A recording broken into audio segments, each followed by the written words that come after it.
Kubyuka ugasanga mu maso hahajemo ibiheri cyangwa ibishishi ntawe bidatera imbogamizi n'ikibazo, nyamara kandi twihutira gushaka imiti ikiza ibyo biheri, rimwe na rimwe aho gukira bikiyongera kuko twavuye ibigaragara tutitaye ku cyabiteye cyangwa se tugakoresha imiti itajyanye n'icyo turwaye. Akenshi burya ibiheri biza inyuma ku ruhu rwacu biba ari imbuto z'ibibazo dufite n'imbere mu mubiri. Impinduka zose ziba mu maso, byaba ibiheri, uruhu rukanyaraye, iminkanyari, iminwa yumye n'ibindi binyuranye, burya bifite impamvu zinyuranye zibitera cyangwa bikaba uburyo umubiri ukoresha ugaragaza ko hari ibitagenda neza. Uyu munsi tugiye kukwereka ikarita igaragaza ibiheri biza mu maso yawe ndetse n'icyo bisobanuye ku bibazo bitagenda neza mu mubiri wawe. Birashoboka ko ibiheri waba ufite uyu munsi byaba ari ikimenyetso cy'uko hari ikidakunda bitagenda neza mu mubiri, bityo ukabyivuza bya biheri bikagenda. Reka duhere ku biheri bigaragara ku gahanga. Burya nubona igiheri kije ku gahanga uzamenye ko ari ikibazo kijyanye n'urwungano ngogozi cyangwa se appareil digestif.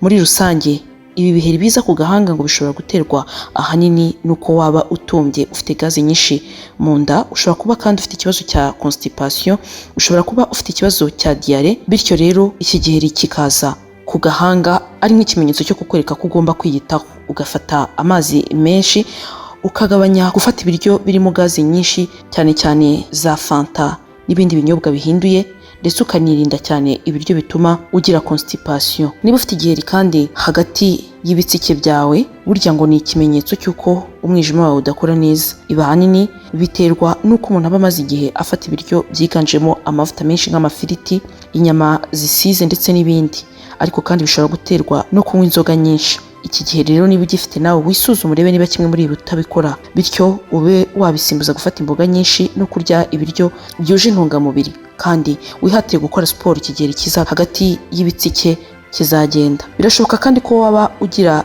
igiheri kiza ku maso. Burya igiheri kiza ku maso ni ikimenyetso cy'uko impyiko zawe zidakora neza. Icyo bigusaba ni ukunywa amazi menshi kugira ngo impyiko zawe zibashe kuyungurura, zikura imyanda mu mubiri. Iki giheri cyo ku maso kizagenda. Reka dukomeze kandi. Birashoboka ko waba ugira igiheri kiza ku zuru. Burya akenshi igiheri ngo giterwa n'umuvuduko udasanzwe w'amaraso, ariko niba nta kibazo cy'umuvuduko ufite ukaba warivuje kwa muganga ibi byose bikagenda, birashoboka ko ikigeri kiza ku zuru cyaba giterwa n'imirire mibi, constipation cyangwa kugira ibyuka byinshi mu nda.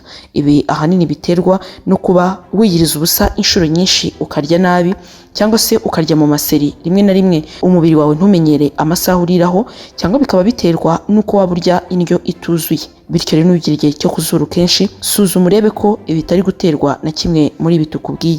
Wirinde gufata energy drinks ndetse n'ibindi binyobwa byahinduye, ahubwo wihatire kurya ibiryo byuje intungamubiri. Tujye ku matama. Burya igiheri kiza ku matama kenshi kigaragaza ko ibihaha byawe bitari gukora neza, cyangwa se bikaba byaterwa n'ibibazo by'umwijima ndetse na stress. Niba rero ufite iki giheri ku itama, uzabanza usuzume ko ahantu uri hatari abantu bakunze kunywa itabi cyane cyangwa se hatari umwuka wanduye, bityo bihunge iki giheri kizagenda. Bitabaye ibyo, igiheri cyo ku itama gishobora guterwa ahanini no kurya ibiryo byinshi ugakabya, cyangwa se ukaba ufite ikibazo cy'igifu, akaba ariyo mpamvu iki giheri cyaje. Ariko kandi ushobora kuba uzana igiheri ku munwa. Igiheri cyo ku munwa burya kenshi kizanwa n'ibibazo bijyanye n'urwungano ngogozi, ubwo ni constipation cyangwa se kugira ikibazo cya diare. Aha ariko bishobora no kuzanwa no kurya ibiryo birimo amavuta menshi cyane. Ihatire kurya ibiryo byiganjemo fibre nyinshi, ndetse ufate n'imbuto zihagije. Ikigeri cyo ku munwa kizagenda. Tugikomeza n'ibiheri biza ku maso, hari igiheri gikunze kugutungura ukabona kije ku kananwa. Bene iki giheri akenshi giterwa n'imisemburo iba yahindutse mu mubiri wa muntu, cyangwa se ibindi bibazo bijyanye n'imyanya myibarukiro. Ariko akenshi ibi biheri bizanwa na stress, ndetse ku bakobwa akenshi biza ari nk'ikimenyetso cy'uko imihango iri hafi. Birashoboka kandi ko waba ugira gutyo ukabona uzanye igiheri ku gutwi. Burya igiheri cyegereye hafi y'ugutwi cyose kiba ari ikimenyetso cy'uko impyiko zawe zitari gukora neza. Ibi bivuze ko ugomba kwita wihatira kunywa amazi menshi. Iki giheri iyo bikoze gutyo gihita kigenda. Hari n'ikindi giheri kijya kiyenza kikaza hafi y'itama ariko kijya kwegera umunwa. Kirya giheri akenshi burya ngo kiba cyatewe ahanini n'ibibazo by'amenyo. Ushobora kuba utoza amenyo neza, cyangwa se ukaba uri kogesha uburoso bubi, bityo bikaba byatuma ishinya yangirika. Byanze bikunze iki giheri kizahita kiza. Usuzume rero bimwe muri ibi, ubundi urebe ko atari cyo kiri kubitera. Hari n'ikindi giheri rero kijya kiza kikaza hejuru y'urugohe. Igiheri kiza hejuru y'urugohe cyangwa mu rugohe mo imbere, burya ni ikimenyetso cy'uko abasirikare b'umubiri wawe bari kugabanuka, bivuze ko hari ikibazo ushobora kuba ufite mu mubiri nk'indwara runaka ishaka kukwinjirira.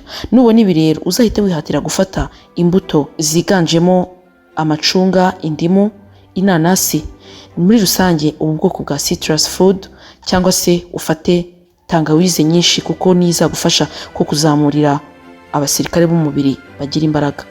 Burya rero ibiheri dufite mu maso ntabwo buri gihe biba byazanywe n'ibindi bintu runaka byiganjemo amavuta n'ibindi dushyira ku ruhu, ahubwo akenshi bishobora kuba byanatewe n'ibiri guturuka muri wowe mo imbere.